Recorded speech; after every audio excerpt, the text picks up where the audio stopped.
Morning बच्चों, आज हम व्याकरण के पार्ट 1 संज्ञा का रिवीजन करेंगे। जैसे कि मैं पहले भी आपको पढ़ा चुकी हूँ, आप देख सकते हैं। एक बार और मैं समझा देती हूँ रिवीजन से पहले कि संज्ञा क्या होता है। किसी प्राणी, वस्तु, स्थान या भाव के नाम को हम संज्ञा कहते हैं। प्राणी जैसे मोहन, हाथी, मनुष्य आदि। वस्तु जैसे कलम, मेज, पुस्तक, कुर्सी, दवात आदि। स्थान जैसे जयपुर, गांव, नगर, दिल्ली, जोधपुर आदि। भाव जैसे मिठास, गर्मी, दया, क्रोध, बचपन आदि। तो संज्ञा के प्रकार, संज्ञा कितने प्रकार की होती है तो आप जानते ही हैं। संज्ञा 3 प्रकार की होती है। देखिए, नंबर 1 व्यक्तिवाचक संज्ञा। व्यक्तिवाचक संज्ञा क्या है? जिस शब्द से किसी विशेष व्यक्ति, स्थान या वस्तु का बोध होता है उसे हम व्यक्तिवाचक संज्ञा कहते हैं। जैसे राकेश, राधा, उदयपुर, हिमालय, जलेबी, ताजमहल आदि। दूसरा है जातिवाचक संज्ञा। जिस शब्द से किसी जाति के सभी प्राणियों या पदार्थों का बोध होता है उसे हम जातिवाचक संज्ञा कहते हैं। जैसे लड़का, पर्वत, नदी, पुस्तक, फल, पशु, मिठाई आदि। तीसरा है भाववाचक संज्ञा। तो भाववाचक संज्ञा क्या होती है? जिस शब्द से किसी प्राणी या पदार्थ के भाव, गुण या स्वभाव का बोध होता है उसे हम भाववाचक संज्ञा कहते हैं। जैसे वीरता, बचपन, मिठास, खुशी, क्रोध, प्रेम आदि। तो ये सब हमने पहले पढ़ लिया था, इसकी एक्सरसाइज हमने कर रखी है। तो आपने फेयर नोटबुक में जो किया था, अगर बाई चांस किसी के पास ना हो तो वो मुझसे पूछ सकता है। आप अपने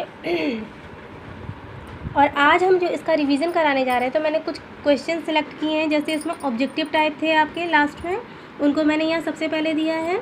तो आप देख सकते हैं यहाँ पर सही उत्तर पर आपको राइट का टिक लगाना है।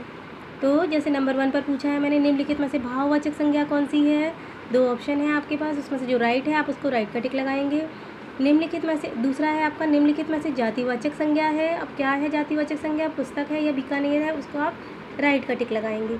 तीसरा प्रश्न है आपका, व्यक्तिवाचक संज्ञा बोध कराती है। किसका बोध कराती है? 2 ऑप्शन है, किसी विशेष स्थान, व्यक्ति या वस्तु का, या फिर किसी विशेष जाति का। तो जो आपको राइट लगता है आप केवल उस राइट ऑप्शन को अपनी नोटबुक में नोट डाउन करेंगे। मैंने दोनों ऑप्शन आपको लिखने की ज़रूरत नहीं है, ना ही टिक लगाने की ज़रूरत है, केवल आंसर लिख करके आप राइट ऑप्शन को लिख देंगे। उसके बाद अगला चौथा है आपका, जातिवाचक संज्ञा बोध कराती है। तो इसमें जो आपको राइट लगता है केवल उसी राइट ऑप्शन को आप लिखेंगे।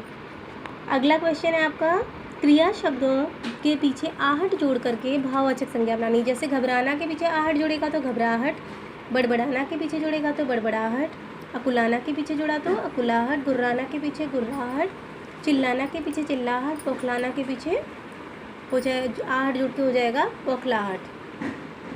फिर तीसरा प्रश्न मैंने आपको दिया है, निम्नलिखित में से जातिवाचक संज्ञा या व्यक्तिवाचक संज्ञा छांटिए। तो यहाँ मिक्स वर्ड्स दे रखे हैं।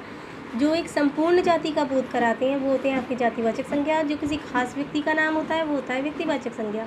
व्यक्ति, स्थान या वस्तु का नाम, सॉरी, तो उसे कहते हैं हम व्यक्तिवाचक संज्ञा। तो यहाँ पर आपको कुछ शब्द दिए गए हैं जिसको आपको अलग अलग कर देना है और उनको अलग अलग कॉलम्स में, जैसे कि मैंने यहाँ पिक्चर में आपको दे रखा है, उस तरह से आपको करना है। आई होप कि आपको समझ में आ गया होगा। आप इतने का रिवीजन करके मुझे तुरंत रिप्लाई भेजेंगे। मैं देख रही हूँ कुछ बच्चे सीन करते हैं बट रिप्लाई नहीं करते, तो आप उनको करके मुझे रिप्लाई करिए। Thank you.